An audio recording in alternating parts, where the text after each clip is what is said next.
बहुत समय पहले की बात है। समुद्र के किनारे एक छोटी सी गौरैया अपने घोंसले में रहती थी। एक दिन उसने 2 अंडे दिए। सुबह होते ही उसने सोचा, मैं जल्दी से दाना चुगने जाती हूँ, तब तक मेरे अंडे यहाँ सुरक्षित रहेंगे।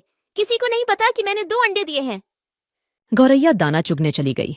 उसे दाना चुगने में शाम हो गई, लेकिन जब वह वापस आई तो उसने देखा। अरे, मेरे अंडे कहाँ गए? यहाँ तो कोई भी नहीं है। उसने देखा कि समुद्र हंस रहा है। गौरैया ने पूछा, समुद्र, क्या तुमने मेरे अंडे लिए हैं? तुम हंस क्यों रहे हो?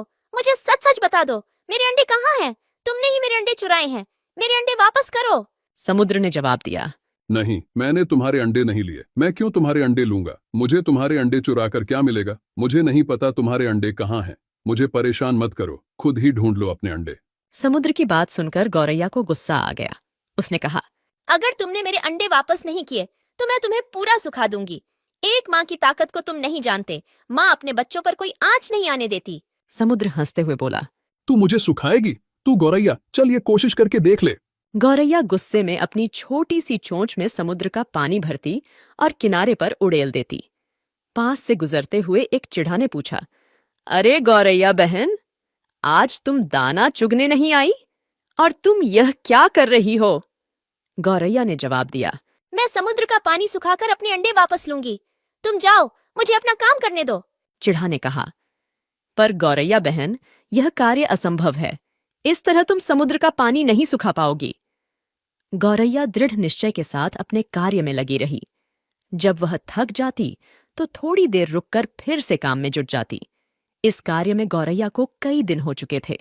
भूखी प्यासी गौरैया की तबीयत खराब होने लगी। यह देखकर सभी पक्षी चिंतित हो गए। यह गौरैया अगर इसी तरह भूखी प्यासी इस कार्य में लगी रही तो अनर्थ हो जाएगा। हमें गरुण देव के पास चलकर सहायता मांगनी चाहिए। सभी पक्षी मिलकर गरुण देव के पास गए। गरुण देव ने पूछा, क्या बात है, सब ठीक तो है?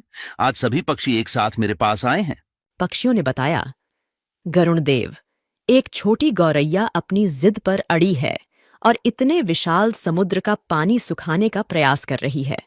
इसी वजह से उसका स्वास्थ्य भी गिर रहा है। कृपया उसकी मदद कीजिए। गरुण देव समुद्र तट पर गौरैया के पास गए और बोले, गौरैया, मेरी चोंच थोड़ी बड़ी है।